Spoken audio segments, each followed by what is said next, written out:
मुंबईतलं हे जे प्रदूषण आहे तर ते कमी करण्याच्या दृष्टीने आपल्या काय योजना आहेत? मुंबईतलं प्रदूषण हा अतिशय कळीचा मुद्दा आहे. मुंबईच्या प्रदूषणामुळे मुंबईतील नागरिक त्रस्त आहेत, राज्याला सुद्धा हा चिंतेचा विषय आहे. आणि ज्या पद्धतीने या सगळ्या मागची खरी कारणं काय ती शोधणं, त्या कारणांची मीमांसा करणं आणि त्या कारणमीमांसेवरनं त्याच्यावरचं उत्तर शोधणं हा झाला प्रशासकीय भाग. आजच्या घडीला जे दिसतंय त्यामध्ये महत्त्वाचा जो एक मुद्दा समोर येतो आहे तो म्हणजे आपल्या असलेल्या बांधकामांच्या असलेल्या विविध वापरल्या गेलेल्या गोष्टींना निर्माण झालेलं प्रदूषण.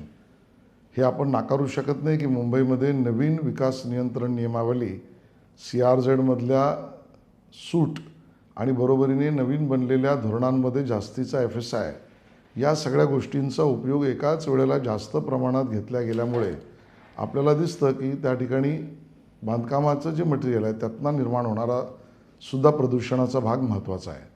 आणि या सगळ्याला बांधकाम करताना बांधकामाच्या साठी वापरण्यात येणाऱ्या साहित्यामधल्या होणाऱ्या प्रदूषणावर नियंत्रणाची एक रचना निर्माण करावी लागेल.